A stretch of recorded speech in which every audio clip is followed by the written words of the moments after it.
Halo semua, jadi video ini berisikan kegiatan-kegiatan yang saya lakukan bersama teman sekelas saya, Dina dan Safira, untuk keperluan pengerjaan ulangan harian geografi bab hidrosfer. Selamat menyaksikan!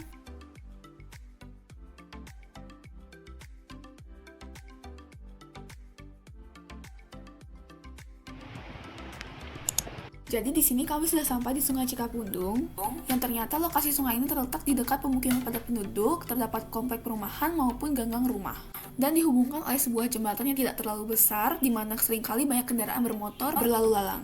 Sehingga kami bertiga berusaha mencari tempat lain untuk mengamati sungai ini dengan lebih jelas. Sebelum melanjutkan, saya ingin menjelaskan secara singkat mengenai Sungai Cikapundung. Sungai Cikapundung adalah subdas atau daerah aliran sungai dari Das Citarum dengan luas sekitar 434,43 km persegi yang meliputi Kabupaten Bandung Barat, Kabupaten Bandung, dan Kota Bandung. Sungai ini memiliki panjang mencapai 28 km yang membelah Kota Bandung dan bermuara di Sungai Citarum. Sungai Cikapundung berhulu di sekitar Gunung Bukit Tunggul dan Gunung Pangparang di Desa Cipanjalu, Kecamatan Cilengkrang, Kabupaten Bandung, dan mengalir ke barat. Di wilayah Lembang atau di Curug Omas, sungai ini bertemu dengan Sungai Cigulung yang berhulu di Gunung Tangkuban Parahu. Kemudian, aliran air berbelok ke selatan melewati Kota Bandung dan bermuara ke Sungai Citarum.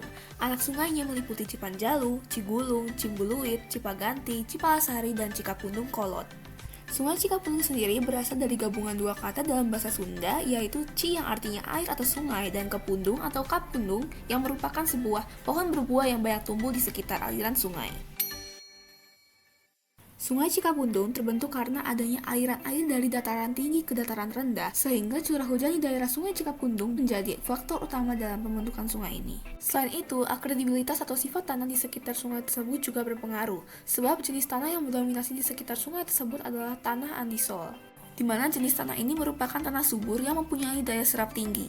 Hal tersebut menimbulkan potensi erosi di subdas atau daerah aliran sungai Cikapundung menjadi tinggi dan mempermudah pembentukan sungai.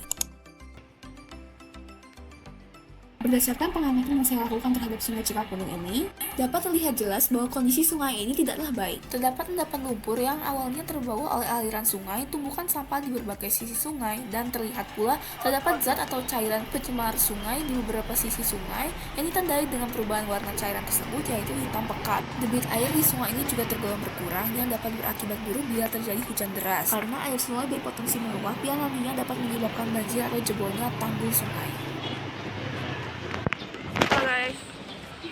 Kita mau kemana guys? Lihat sungai. Nah, jadi di sini kami sudah masuk ke kompleks perumahan sebelah sungai untuk mencoba mencari tempat untuk mengamati sungai tersebut dari dekat. Jadi yang membatasi perumahan ini dengan Sungai Cikapundung adalah tembok besar yang membentang sepanjang sungai. Namun, setelah kami coba untuk melihat dari atas tembok tersebut, pandangan kami terhadap sungai terhalang oleh kandang ayam yang berada tepat di bawah tembok dan di samping sungai tersebut.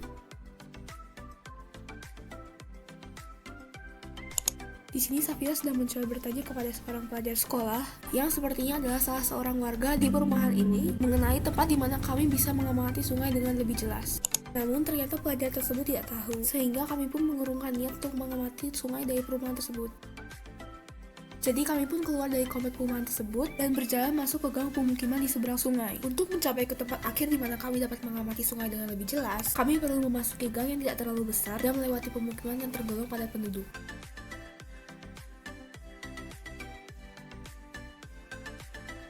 Halo guys, jadi ini udah di tepi sungainya nih kita. Iya.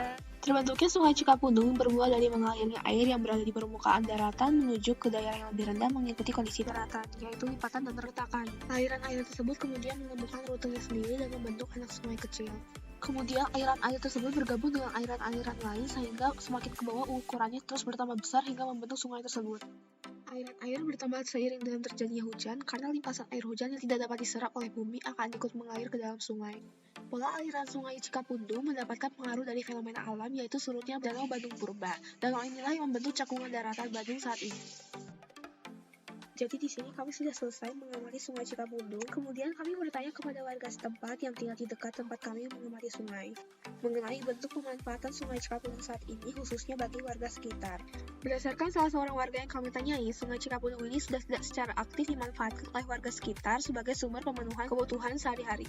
Kini sungai tersebut terutama di daerah Taman Sari dimanfaatkan sebagai saluran buangan air karena sudah tampak jelas bahwasannya sungai tersebut telah dicemari oleh berbagai polutan.